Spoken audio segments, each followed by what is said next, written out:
Hi friends, welcome to నీలో arts. ఈరోజు మనం మన ఛానల్కి ఇంపార్టెంట్ టాపిక్ గురించి అయితే మాట్లాడదాం. అదేంటంటే hero Xpulse 200 and Bajaj Pulsar NS 200 రెండింటి మధ్య వేరియేషన్ అయితే మాట్లాడదాం. సో హీరో ఎక్స్పల్స్ 200 అనేది కంప్లీట్ అడ్వెంచర్ స్పోర్ట్స్ బైక్ అనమాట.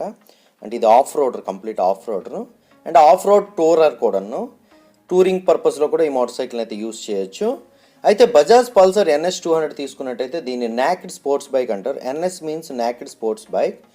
హీరో ఎక్స్పల్స్ 200 తీసుకున్నట్టయితే మనకి 1,07,500 రూపాయలు ఫ్యూల్ ఇంజెక్టెడ్ వేరియంట్ అయితే మనకి BS4 అవైలబిలిటీలో ఉంది. బజాజ్ పల్సర్ 200 NS తీసుకున్నట్టయితే 1,24,600 రూపాయలు ఎక్స్-షోరూమ్ ప్రైస్ BS6లో అయితే మనకి అవైలబిలిటీలో ఉంది. హీరో ఎక్స్పల్స్ 200 అనేది ఇంకా BS6 వేరియంట్ అయితే మనకి రాలేదు. అయితే ఈ రెండింటి మధ్య ఉన్నటువంటి మేజర్ వ్యత్యాసాలు ఏంటి, సో ఏ మోటార్ సైకిల్ ఏ పర్పస్లో యూజ్ చేయొచ్చు, సో మీకు ఈ మోటార్ సైకిల్ అనేది 200cc వేరియంట్లో సూటబుల్ అవుతుందా లేదా అనేది నేను చెప్పిన స్పెసిఫికేషన్ కంపారిజన్ బట్టి అయితే మీరు చూస్ చేసుకోవచ్చు. నేనైతే ఈ మోటార్ సైకిల్స్ యొక్క రివ్యూ అయితే ఇవ్వట్లేదు, కానీ జస్ట్ స్పెసిఫికేషన్ కంపారిజన్ అయితే మాత్రం మీకు చెప్తున్నాను. ఎందుకంటే మనం ఎప్పుడు కూడా ఆలోచిస్తుంటాం సో ఇన్ఫర్మేషన్ కోసం, సో ఈ రెండింటి మధ్య తేడా ఏంటనే ఆలోచనలు అయితే మనం పడుతుంటాం. సో మీకు అటువంటి ఆలోచన రాకుండా ఉండడానికైతే నేను ఈ రెండింటి కంపారిజన్ వీడియో అయితే చేస్తున్నాను. రివ్యూ అయితే మనం లాక్డౌన్ తర్వాత అయితే చేద్దాం. సో ఈ రెండింటి యొక్క ఇంజిన్ తీసుకున్నట్టయితే హీరో ఎక్స్పల్స్ 200 ఇంజిన్ తీసుకున్నట్టయితే 199.6cc 4-stroke OHC అంటే over head cam 2 valve single cylinder air cooled ఇంజిన్తో అయితే మనకి హీరో ఎక్స్పల్స్ 200 అయితే వస్తుంది. అంటే అడ్వాన్స్డ్ టెక్నాలజీ ఇంజిన్ అయితే ఇది కాదనమాట. ఇక్కడ మనం చూసినట్టయితే బజాజ్ పల్సర్ 200 NSలో తీసుకున్నట్టయితే 199.5cc 4-stroke SOHC means single over head cam 4 wall single cylinder liquid cool triple spark DTSI ఇంజిన్తో అయితే వస్తుంది. అండ్ ఎక్స్పల్స్ 200 పవర్ తీసుకున్నట్టయితే 18.4 PS at 8000 RPM లభిస్తుంది. టార్క్ తీసుకున్నట్టయితే 17.1 Nm at 6500 RPM లభిస్తుంది. అంటే పవర్ టార్క్లు అనేవి 20 బిలో ఉన్నాయి. ఇక్కడ బజాజ్ పల్సర్ NS 200 తీసుకున్నట్టయితే పవర్ వచ్చేసి 24.5 PS at 9750 RPM. టార్క్ తీసుకున్నట్టయితే 18.5 Nm at 8000 RPM. సో మనం ఇంజిన్ యొక్క RPM అనేది హై RPMలో వెళ్ళేటప్పుడు మనకి ఇక్కడ షిఫ్ట్ లైట్ అయితే మనకు ఒకటి పల్సర్ NS 200లో అయితే అవైలబిలిటీలో ఉంటుంది. ఎక్స్పల్స్ 200లో అయితే అది అవైలబిలిటీలో లేదు, ఇన్స్ట్రుమెంట్ క్లస్టర్లో మనకు ఉంటుందన్నమాట ఆప్షన్. ఎక్స్పల్స్ 200 తీసుకున్నట్టయితే ఇది స్క్వేర్ ఇంజిన్ అని చెప్పుకోవచ్చు, ఎందుకంటే దీని యొక్క బోర్ తీసుకున్నట్టయితే 66.5 mm ఉంటుంది. స్ట్రోక్ తీసుకున్నట్టయితే 57.5 mm ఉంటుంది. ఇకపోతే పల్సర్ NS 200 తీసుకున్నట్టయితే బోర్ 72 mm ఉంటుంది, స్ట్రోక్ 49 mm ఉంటుంది. దీన్ని ఓవర్ స్క్వేర్ ఇంజిన్ అని చెప్పేసి అంటారు, కాబట్టి దీని యొక్క పవర్ అనేది ఎక్స్పల్స్ 200 కంటే ఎక్కువగా లభిస్తుంది. ఇకపోతే కంప్రెషన్ రేషియో తీసుకున్నట్టయితే ఎక్స్పల్స్ 200లో మనకి 10:1 రేషియోలో ఉంటుంది. కంప్రెషన్ రేషియో బజాజ్ పల్సర్ 200 NSలో తీసుకున్నట్టయితే 11.1:1 రేషియోలో ఉంటుంది. అంటే 11% ఆఫ్ ఎయిర్ ఫ్యూయల్ మిక్చర్ అనేది 1%కి వెళ్ళి కంప్రెస్ అయ్యి బ్లాస్ట్ జరుగుతుంది. సో ఈ కంప్రెషన్ రేషియో గురించి ప్రత్యేకమైన వీడియో అయితే నేను మీకు చేస్తాను. ఇకపోతే మైలేజ్ తీసుకున్నట్టయితే కొన్ని రివ్యూస్లో ఎక్స్పల్స్ 200 అనేది 40 ఇస్తుందని చెప్పారు. బజాజ్ పల్సర్ NS 200 అనేది 35 ఇస్తుందని చెప్పారు. కాకపోతే మనం మైలేజ్ అయితే మాత్రం ఎప్పుడు కూడా మ్యాక్సిమం ఇంతనైతే చెప్పలేం, ఎందుకంటే మనం మెయింటైన్ చేసే విధానం బట్టి ఉంటుంది మైలేజ్. ఇకపోతే హీరో ఎక్స్పల్స్ 200 తీసుకున్నట్టయితే 5 స్పీడ్ గేర్ బాక్స్తో వస్తుంది. బజాజ్ పల్సర్ NS 200 తీసుకున్నట్టయితే 6 స్పీడ్ గేర్ బాక్స్ అయితే వస్తుంది. ఇక బ్రేక్స్ విషయానికి వస్తే సింగిల్ ఛానల్ ABSతో రెండు మోటార్ సైకిల్స్ కూడా సింగిల్ ఛానల్ ABSతో మాత్రమే వస్తున్నాయి. ఎక్స్పల్స్ 200 తీసుకున్నట్టయితే ఫ్రంట్ బ్రేక్ సైజ్ వచ్చేసి 276 mm disc brake, rear brake వచ్చేసి 220 mm disc brake. Bajaj Pulsar NS 200 తీసుకున్నట్టయితే 300 mm డిస్క్ బ్రేక్ ఫ్రంట్ ఉంటుంది, 230 mm డిస్క్ బ్రేక్ బ్యాక్ ఉంటుంది. సో బ్రేక్ సైజులో తీసుకున్నట్టయితే బజాజ్ పల్సర్ NS 200 అనేది పెద్ద డిస్కులతో అయితే మనకి వస్తుంది. వీల్ సైజ్ తీసుకున్నట్టయితే హీరో ఎక్స్పల్స్ 200 ఫ్రంట్ వీల్ వచ్చేసి 21 ఇంచెస్ ఉంటుంది, బ్యాక్ వీల్ వచ్చేసి 18 ఇంచెస్ ఉంటుంది. బజాజ్ పల్సర్ NS 200లో రెండు కూడా 17 ఇంచెస్ మాత్రమే ఉంటాయి.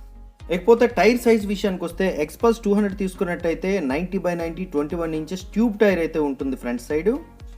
బ్యాక్ సైడ్ తీసుకున్నట్టయితే 120/80 18 ఇంచెస్ ట్యూబ్ టైర్ అయితే ఉంటుంది.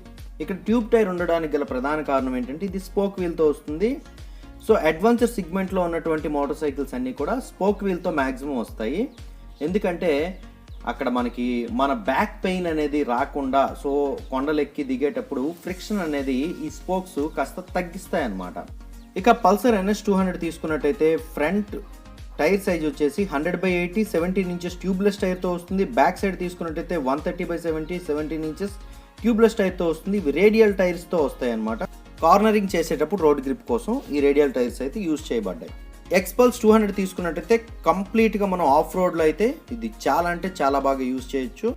సో దీని యొక్క చాసెస్ కానీ వీల్స్ కానీ ఇవన్నీ కూడా ఆఫ్ రోడ్కి బాగా సహకరిస్తాయి. పల్సర్ NS 200 తీసుకున్నట్టయితే ఆఫ్ రోడ్కి అంతగా సహకరించకపోవచ్చు. ఇక సస్పెన్షన్ విషయానికి వస్తే front side telescopic with double DU బుష్తో వస్తుంది ఎక్స్పల్స్ 200లో. పల్సర్ NS 200లో తీసుకున్నట్టయితే టెలిస్కోపిక్ విత్ యాంటీ ఫ్రిక్షన్ బుష్తో వస్తుంది. ఇక రేర్ సస్పెన్షన్ విషయానికి వస్తే ఎక్స్పల్స్ 200 తీసుకున్నట్టయితే 10 step rider adjustable mono shock అబ్జర్బర్తో వస్తుంది. పల్సర్ NS 200లో తీసుకున్నట్టయితే నైట్రాక్స్ మోనో షాక్ అబ్జర్బర్తో అయితే వస్తుంది. ఇక డైమెన్షన్స్ విషయానికి వస్తే ఎక్స్పల్స్ 200 తీసుకున్నట్టయితే కెర్బ్ వైట్ 154 kgs ఉంటుంది. లెంగ్త్ 2223 mm ఉంటుంది. విడ్త్ 850 mm ఉంటుంది. హైట్ 1257 mm ఉంటుంది. వీల్ బేస్ 1412 mm ఉంటుంది. గ్రౌండ్ క్లియరెన్స్ 220 mm ఉంటుంది. సీట్ హైట్ 823 mm ఉంటుంది. ఇక పల్సర్ NS 200 డైమెన్షన్స్ తీసుకున్నట్టయితే 156 kgs కెర్బ్ వెయిట్ ఉంటుంది. 2017 mm లెంగ్త్ ఉంటుంది. 804 mm విడ్త్ ఉంటుంది. 1075 mm హైట్ ఉంటుంది. వీల్ బేస్ తీసుకున్నట్టయితే 1363 mm ఉంటుంది. గ్రౌండ్ క్లియరెన్స్ తీసుకున్నట్టయితే 168 mm ఉంటుంది. సీట్ హైట్ తీసుకున్నట్టయితే 805 mm ఉంటుంది. సో డైమెన్షన్స్ అయితే మనకి హీరో ఎక్స్పల్స్ 200కి పల్సర్ NS 200కి చాలా అంటే చాలా వేరియేషన్ అయితే ఉంది. సో అందుకని చెప్పేసి ఎక్స్పల్స్ 200 అనేది అడ్వెంచర్ టూరర్ అయితే అయ్యింది. పల్సర్ NS 200 వచ్చేసప్పటికి నాకెడ్ స్పోర్ట్స్ బైక్ అయితే అయింది. టూరింగ్ కూడా ఇది చాలా అంటే చాలా బాగా ఉపయోగపడుతుంది. సో ఆఫీసులకు వెళ్ళడానికి రెగ్యులర్ కమ్యూటింగ్ కూడా పల్సర్ NS 200 అయితే మాత్రం చాలా చక్కగా ఉంటుంది ఎక్స్పల్స్ 200తో పోలిస్తే. సో ఎక్స్పల్స్ 200 అనేది రెగ్యులర్ కమ్యూటింగ్కి, ఫ్యామిలీకి, ఆఫీస్కి వెళ్ళడానికి అయితే కొంచెం చూడడానికి అటు ఇటుగా మనకి అనిపిస్తూ ఉంటుంది అనమాట. సో రోడ్డు మీద వెళ్ళే చూపర్ల యొక్క దృష్టి అంతా కూడా మన మీద గ్రాస్ప్ చేయించుకోవాలంటే మాత్రం హీరో ఎక్స్పల్స్ 200 అనేది ది బెస్ట్ బైక్ అని చెప్పుకోవచ్చు. ఇకపోతే ఫ్యూయల్ ట్యాంక్ కెపాసిటీ తీసుకున్నట్టయితే ఎక్స్పల్స్ 200లో మనకి 13 లీటర్స్ కెపాసిటీ ఉంటే పల్సర్ NSలో మనకి 12 లీటర్స్ కెపాసిటీ ఉంది. ఇకపోతే ఇన్స్ట్రుమెంట్ క్లస్టర్ విషయానికి వస్తే ఫుల్లీ అడ్వాన్స్డ్ ఏదంటే ఎక్స్పల్స్ 200. సో దీంట్లో మనకి మొబైల్తో కమ్యూనికేట్ చేసుకోవచ్చు. GPS నావిగేషన్ అయితే మనకు ఉంటుంది. ఇంకా అన్ని మీటర్లు కూడా మనకి డిజిటల్లోనే ఉంటాయి. RPM మీటర్, లో fuel indicator, speedometer, odometer, trip meter, fuel gauge, clock ఇవన్నీ కూడా మనకి డిజిటల్లోనే ఎక్స్పల్స్ 200లో అయితే ఉంటాయి. ఇక బజాజ్ పల్సర్ NS 200 తీసుకున్నట్టయితే RPM మీటర్ ఎనలాగ్లో ఉంటుంది. మిగతా అన్నీ కూడా డిజిటల్లో ఉంటాయి. GPS నావిగేషన్ అయితే లేదు. ఇక హీరో ఎక్స్పల్స్ 200 హెడ్ లైట్ విషయానికి వస్తే LEDలో ఉంటుంది. టైల్ లైట్ LEDలో ఉంటుంది.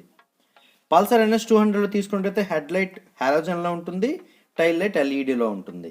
ఇక హీరో ఎక్స్పల్స్ 200 కలర్స్ తీసుకున్నట్టయితే 5 కలర్ వేరియంట్లో మనకి అవైలబిలిటీలో ఉంది. Matt green, pearl fadeless white, matt axis grey, sports red, panther black. ఇక బజాజ్ పల్సర్ NS 200 తీసుకున్నట్టయితే 4 కలర్ వేరియంట్లు అవైలబిలిటీలో ఉంది. Graphite black, mirage white, wild red, fiery yellow. So ఇది ఫ్రెండ్స్ హీరో ఎక్స్పల్స్ 200కి బజాజ్ పల్సర్ NS 200కి మధ్య ఉన్నటువంటి మేజర్ డిఫరెన్సెస్. సో మీరు ఎక్కడ వెతికి ఈ ఇన్ఫర్మేషన్ అయితే గ్యాదర్ చేయాల్సిన అవసరం లేకుండా ఈ స్పెసిఫికేషన్ కంపారిజన్ అయితే నేను చేశాను. సో ఈ వీడియో మీకు నచ్చిందని అనుకుంటున్నాను. ఈ వీడియో నచ్చిందంటే లైక్ చేయండి, మీ ఫ్రెండ్స్తో షేర్ చేయండి. ఇలాంటి వీడియోస్ కోసం నీలో ఆర్ట్స్ ఛానల్ అయితే సబ్స్క్రైబ్ చేయండి. అందరికి నమస్కారం, థ్యాంక్ యూ. ట్రావెలింగ్ సంబంధించి కానీ మోటో వ్లాగ్ సంబంధించి కానీ వేరే దేశాలు వెళ్ళేటప్పుడు చూడవలసిన ప్రదేశాల గురించి కానీ భారతదేశంలో చూడదగ్గ ప్రదేశాల గురించి కానీ మరింత ఆసక్తికరమైన సమాచారం కోసం తెలుగు ట్రావెల్ వ్లాగర్ ఛానల్ అయితే సబ్స్క్రైబ్ చేసుకోండి. Link in description.